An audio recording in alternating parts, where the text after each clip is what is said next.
to the Darth Jar Jar theory stream, where we're gonna be reviewing the Darth Jar Jar theory and see if it's a good one. And I'm also gonna be uploading this reaction to YouTube, so if you're on YouTube right now, please like the video and subscribe. Yes, I'm doing the cringy Jedi mind control. But anyway, let's get into it. Let's see, does this theory hold any water, or is just some ridiculous fan canon bullshit that doesn't hold any water because it's just what people want to believe but not the truth, right? Let's find out. Let's see. You may have heard already about the theory that's blowing up around the internet right now about Really hope the audio's good. Actually be a Sith Master. So I decided to make this video to explain every single detail for you. So here it is. This is the completely airtight, absolutely foolproof case for why Jar Jar Binks, by the way, I have the black hood and stuff to be dressed like a Sith, so yeah. Is the most powerful Sith Master in the universe. First of all, Jar Jar executes a 20-foot twisting somersault through the air that, if performed by any other character, you would assume they were either a Jedi or a Sith. As we know, the Jedi themselves are inspired by Shaolin monks, and a convincing theory is that Jar Jar is based off of another traditional martial arts discipline called Zi Quan. Jar Jar almost single-handedly takes out half a droid army using moves clearly taught in Zi Quan. Zi Quan, or Drunken Fist, uses stumbling and staggering as body momentum to be deceptive, unpredictable, and to confuse opponents.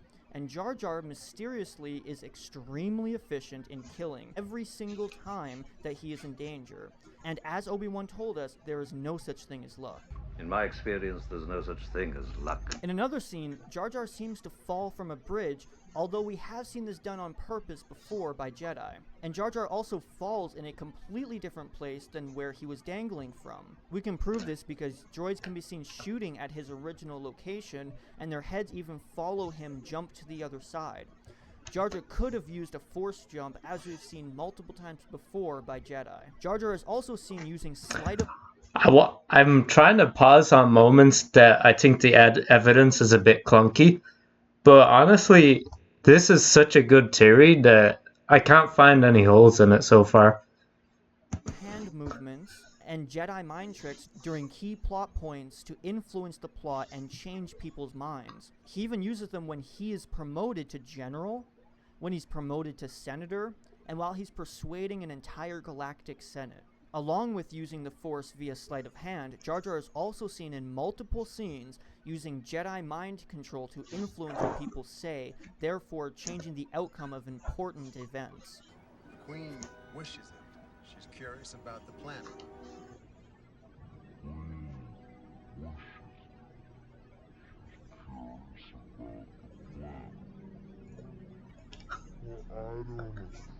The first time, I've actually seen this video before, and the first time I saw that particular scene, I was like, yeah, that's probably nothing.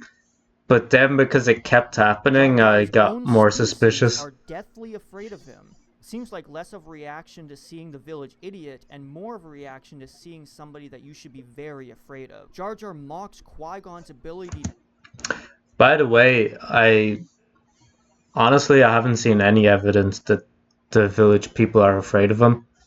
He used the Force, perhaps because Qui-Gon's Force... But there's another video after this we're gonna react to, so there may be evidence of that. The Force will guide us. Oh, Maxie bit the Force. If you were wondering why a Sith Master would act like an idiot like Jar Jar does, it's clear that he is just fooling the Jedi so he can manipulate them into trusting him. You hear that? Yeah? Clumsy. You were banished because you were clumsy. He even pretends to be... That part is so suspicious. Even the music in this part is... Clumsy.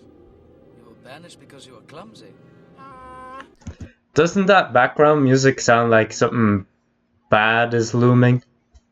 He even pretends to be scared in a deleted scene where his ship is going to fall over a waterfall, even though he can jump 20 feet through the air and he can swim and breathe underwater. That's probably the reason it was cut, because it made no sense.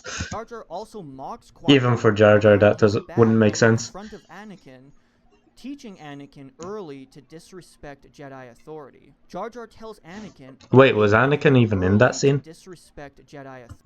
In front of Anakin. Oh, he was, yeah. Teaching Anakin early to disrespect Jedi authority. Jar Jar tells Anakin, an 8-year-old boy, that Padme is hot, fanning the flames for Anakin's infatuation for Padme that is exploited later. Pity hot. Jar Jar also talks to and is very interested in Padme even before it is revealed that Padme is the real queen. Jar Jar also influences Padme's decision-making when she's at her most uncertain. We think got a grand army. I've decided to go back to Naboo. Jar Jar senses that the Jedi are coming without any warnings. He could not have known in any way that they were coming, and he even walks up to the elevator seconds before the Jedi arrive, then pretends to be surprised to see them. When they're escaping Naboo, Jar Jar is the one who sabotages the hyperdrive, which forces them to land on Tatooine in the first place where they meet Anakin. Not to mention Jar Jar is the reason they keep running into Anakin. Jar Jar is seen suspiciously fiddling around in the back of the ship moments before the hyperdrive mysteriously breaks. R2-D2 even notices he was doing something suspicious, so he gives him a well-deserved smack before he is forced to leave in the elevator to fix the ship's shield generator. In fact, every droid Jar Jar encounters seems to hate him and find him suspicious, and for good reason, because Jar Jar's mind control doesn't work on droids. You know, I find that Jar Jar creature to be a little odd. Quite right, he's very odd. I wish... I honestly believe this theory, and I think the reason it wasn't followed up on was because of the fan reaction to Jar Jar, because people found him so annoying and hated him so much, and I think it kind of fucked up the story a bit. It would have been... Star Wars could have been so much cooler if it actually included this, but oh well. So why did George Lucas create this devious Gungan character? Well, here's George Lucas talking about Yoda. The drunken fist part was so convincing, but this is probably the most convincing part for me. A documentary. Yoda really comes from a tradition in mythological storytelling, where the hero finds a creature on the side of the road that seems very insignificant and not very important, but who turns out to be the master wizard. And as we know, Lucas's big deal with the prequels was that they were supposed to rhyme and mirror the original trilogy in terms of narrative themes. So there should be a seemingly innocent creature found at the side of the road that later reveals himself to be the master wizard in the prequels. Don't forget, Yoda was also strangely annoying and dumb until he was revealed to be the most powerful Jedi in the universe. R2! So Jar Jar was supposed to reveal himself as the most powerful Sith in the universe, and Yoda was supposed to duel with his literal dark side nemesis and mythological equivalent at the end of Attack of the Clones. Not the meaningless, boring, human Count Dooku who was randomly and hastily written in to cover plot holes when Lucas chickened out and decided not to reveal Jar Jar's powers because of the horrible backlash by the Star Wars community. Yeah. Lucas even said Jar Jar is the Honestly, I'm sold on this. key to all. It makes too much sense. If we get Jar Jar working. Also, the actor who played Jar Jar even... Now, the one thing I will say that could explain why he said Jar Jar is the key to all this is because at the time Jar Jar was like a really impressive CGI, and a lot of the budget of the film went into Jar Jar. So that's possibly what he was referring to if it wasn't the plot twist. But the plot twist is way better. tweeted, "I will say this, it feels good when the hidden meaning behind the work is seen, no matter how long it takes. Hashtag the Phantom." That would this could have been so much better than what it was. Not only is Jar Jar a Sith, but it's very possible that he may not just be working with Palpatine, but possibly the Sith Master above Palpatine, and Palpatine... I have a proposal, but I'm gonna leave it for the end of the video. ...is really the apprentice and pawn of Jar Jar. You may not have noticed, but Jar Jar follows Palpatine everywhere, and I mean everywhere. Even after Qui-Gon's funeral, seconds after Yoda explains how there's always two Siths, a Sith Master and an apprentice, Jar Jar is seen standing right beside Palpatine before he's even supposed to know who Palpatine is. Not to mention that Jar Jar and Palpatine are from the same planet. Out of the millions of planets in the galaxy, Jar Jar and Palpatine both are from Naboo. Jar Jar What a convinces coincidence. Padme to promote him to senator. And Jar Jar is the one who convinces the entire Galactic Senate to abandon democracy and give Emperor Palpatine Also the full hand control. movements while If it he's wasn't for doing Jar it. Jar, Palpatine would have never risen to power in the first place. The actor who voiced Jar Jar even explains a deleted scene where Palpatine and Jar Jar walk in secret and Palpatine thanks Jar Jar for putting him in power. He also says that George Lucas made big... Even look at the facial expression of Jar Jar here. It looks like he closes his eyes, right? Jar Jar even explains... Then he's like kind of looking up with his eyes half closed to see, did he fool anybody?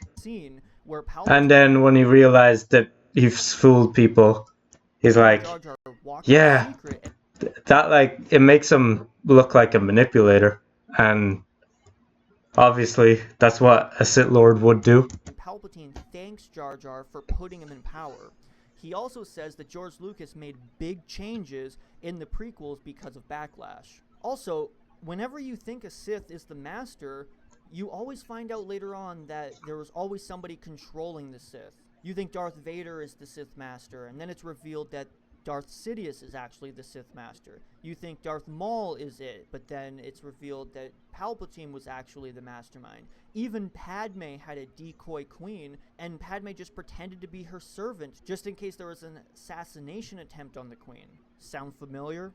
So from this we can conclude that the one behind the scenes that was controlling everything, the real Phantom Menace, the real Sith Master. Even the name Phantom Menace, Jar Jar was a menace, like, during the first episode 1. Was Jar Jar Binks all along. Yeah. God, this could have been so awesome if they went through with this. Right, so we have another video to go through, but I'm gonna give that proposal as promised. What if Disney or whoever owns Star Wars in the next however long it takes to complete this project, because it would be a pretty massive project, but they remake Star Wars from episode 1, so it would be marketed as, hey, we're actually going to re-release this like in order of the events, how it happened. So they start from episode 1. Episode 1 is kind of, they're subtle, kind of alluding things to Darth Jar Jar in episode 1, kind of similar to how it actually was. But in episode 2, there's still more kind of alluding, and you're kind of wondering, wait, is this really a remake? Like the same story? And then by episode 3, they actually reveal that Darth Jar Jar is canon. And then you'll find out that Star Wars from then is going to be something completely different because the story has changed. So it's not actually a remake anymore. It's episode 4, 5, and 6, are going to be a completely different, like, alternative universe to what we actually got years ago. I think that would be pretty awesome. And yeah, feel free to steal that idea, whoever owns Disney or Star Wars. Okay, let's go with Jar Jar. Totally. By the way, the reason I don't say specifically I want Disney to do it is because I don't know if Disney can do it justice. Um, Disney have been quite incompetent for quite some time, so I would like to maybe see if someone else could take that on that project. All right. So here we have just kind of scenes from the movie, and you'll see what this is.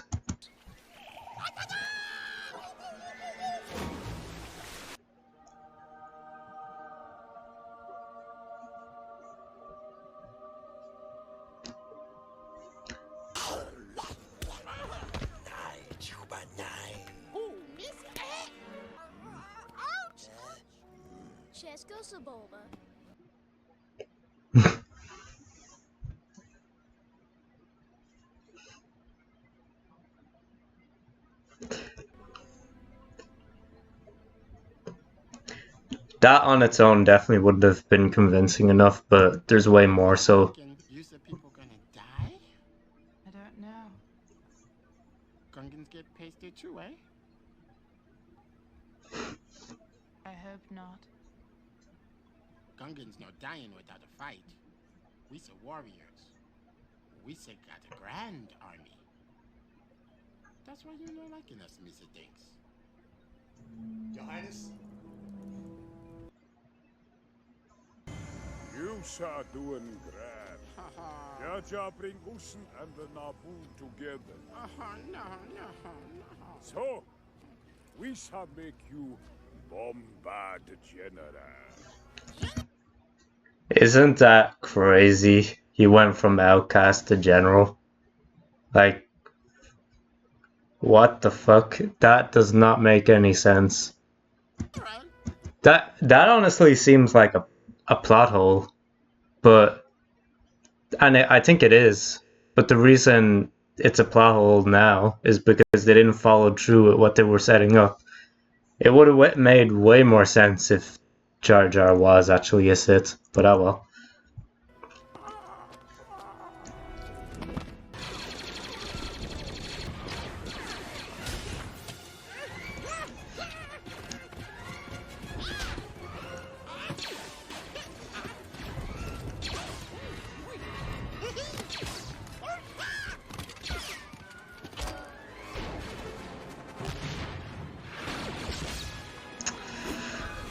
Oh my god.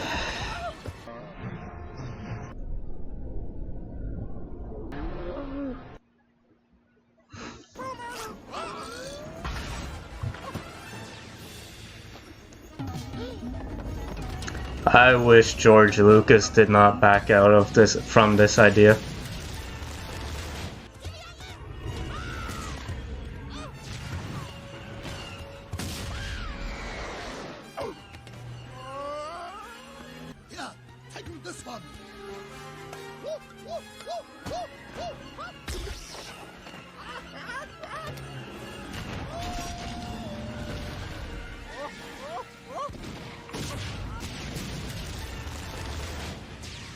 Do you know, I think if they went along with this, it would have quelled the fan backlash, because a lot of the fan backlash was that he was able to do stuff like this, and it kind of made Star Wars universe look like a joke, because we have this cartoon character looking guy with crazy ridiculous plot armor that doesn't make any sense. But if they followed through with this, it all would have made sense. So that would have been like, wow, I used to hate this character and now he's awesome.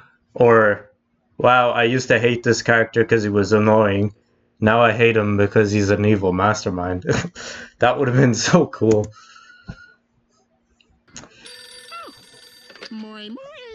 By the way, this is the...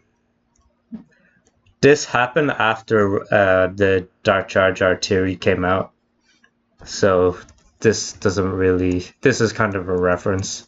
It's Palpatine. Look, I need to apologize for manipulating you into granting me emergency powers. Misa proposed that the Senate give immediately emergency powers to the Supreme Chancellor.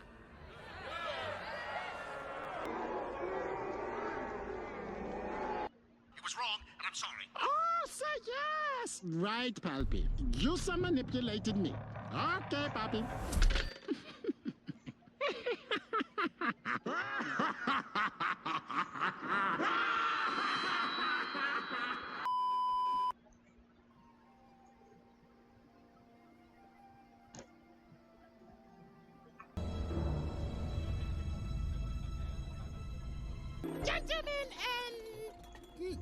Gentlemen, let's try this one. Whoa, damn it. Here we go.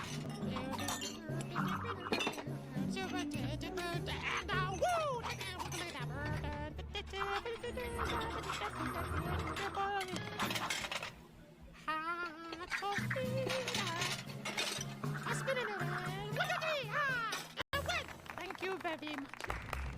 Misa just sharing my Gungan art with Yusa and Misa.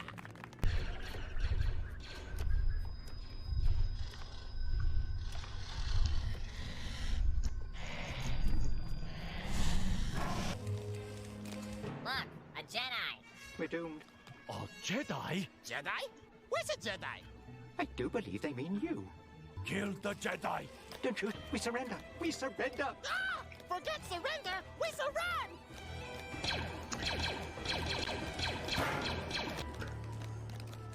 Now, the reason they, to be honest, the reason they believe he's a Jedi there is because of the cloak. The Jedi is escaping. Not likely.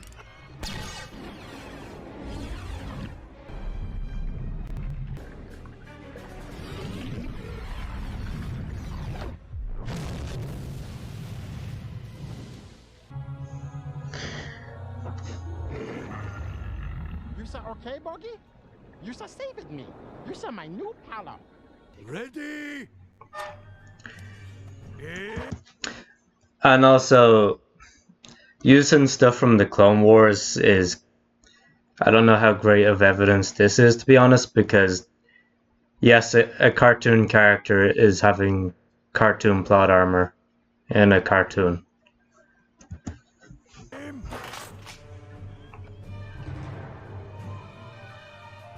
It's the Jedi. It's the Jedi. Release the senator. That Jedi is going to attack. Shoot him! Shoot them all!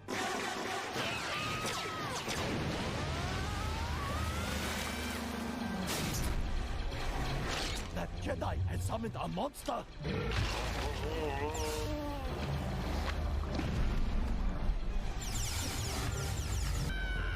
Oh, what was that?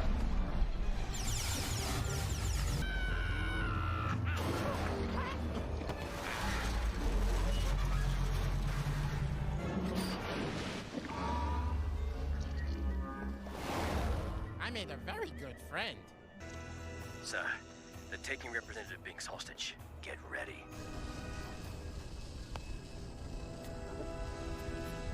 By the way, Anakin also does a fake surrender in this cartoon.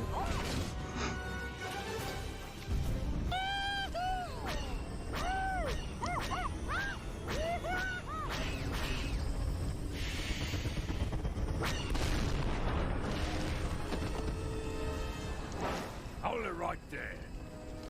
Kill him! Kill him! He's no representative, he's a plague!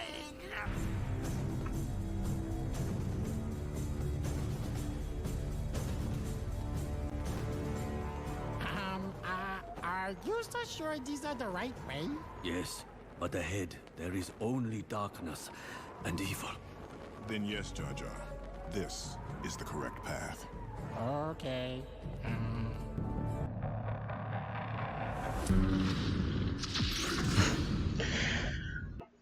God, that was awesome. Alright guys, so let me know what you guys think about Jar Jar Sith theory. I personally believe it, but I think it was unfortunately backed down from because people didn't like Jar Jar, but this could have been awesome. Yeah, so that's the end of the YouTube video. I'm going to end it there. And thank you guys for watching.